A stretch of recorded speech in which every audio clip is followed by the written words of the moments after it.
The film begins in the quiet town of Eldon, Michigan, where a weathered pickup truck rumbles down Main Street.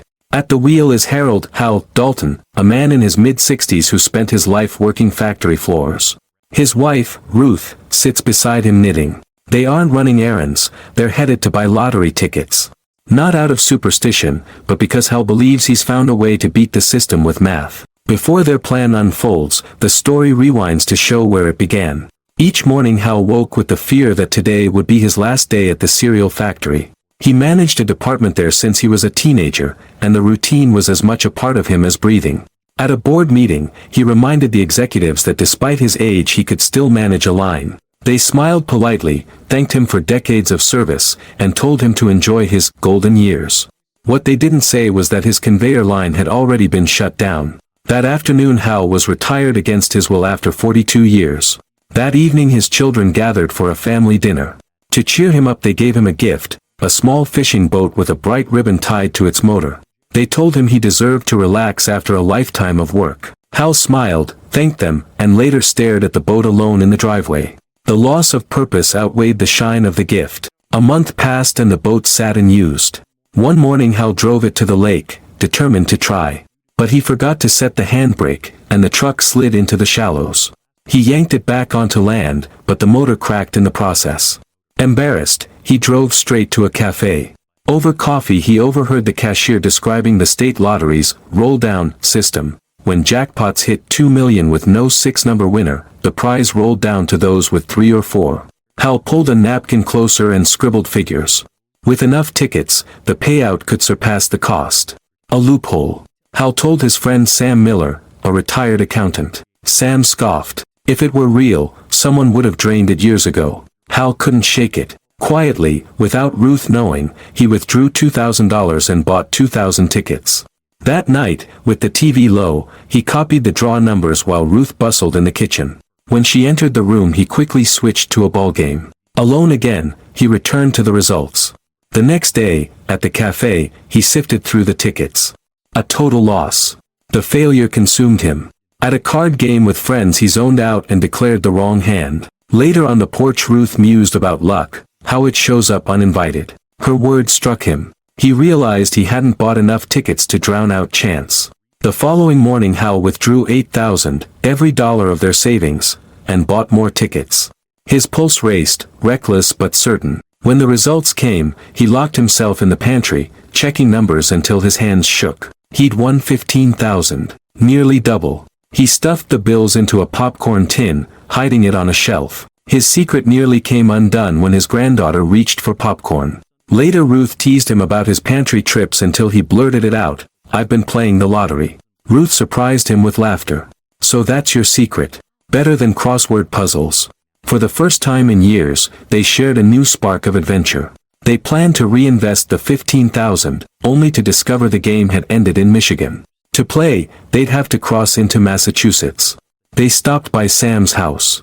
He shook his head but offered $1,000 to join. Early the next morning Hal and Ruth loaded coffee into the truck and drove east. At a gas station across the border, they asked for 8,000 tickets. The clerk, Hank, blinked. "That'll take 8 hours to print." Hal insisted.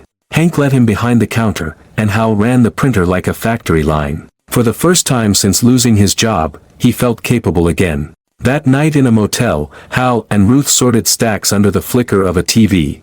By morning, they'd won $21,000. On the drive home Ruth had an idea. Why not invite others? Let neighbors buy in, spread the winnings. Soon they formed a syndicate with friends and townsfolk. Some contributed cash, others bartered. One man offered a quad bike. Hank, the gas station clerk, joined too. Together they bought 40,000 in tickets. The winnings doubled. Word spread. People patched roofs, opened small shops, treated themselves to long-postponed dreams. Sam bought a flashy sports car. Hank moved into a new apartment. The game became more than money, it revived the spirit of Eldon. Meanwhile, at Harvard, a statistics student named Owen Clark discovered the same flaw. He rallied his dorm mates, promising they'd make history. His friend Eric hacked databases and found that clusters of wins came from Massachusetts. The students drove out expecting to face a criminal ring but instead found Hal and Ruth at the gas station surrounded by tickets, joking about their anniversary. Owen sneered, urging them to join forces. Hal refused. Numbers don't play themselves. People make mistakes. That's what your models miss. Both groups kept playing. Lottery officials noticed big payouts but shrugged. Winners were part of business. Owen became ruthless, raising funds from his father's partners. He plotted to trigger rolldowns early, buying $1 million in tickets at once. He cornered Hal and threatened to hack his investors' accounts. Hal considered quitting. At a meeting he told his neighbors they'd stop, but later Ruth and their son convinced him otherwise. "It's not just money," Ruth said. "It's what you've given this town." Hal chose to keep going. The students managed a major win, but cracks showed.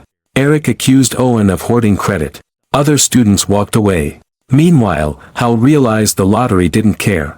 If the system allowed it, why stop? He and Ruth petitioned the board to make jackpots transparent so everyone could see the pot grow. The board surprisingly agreed.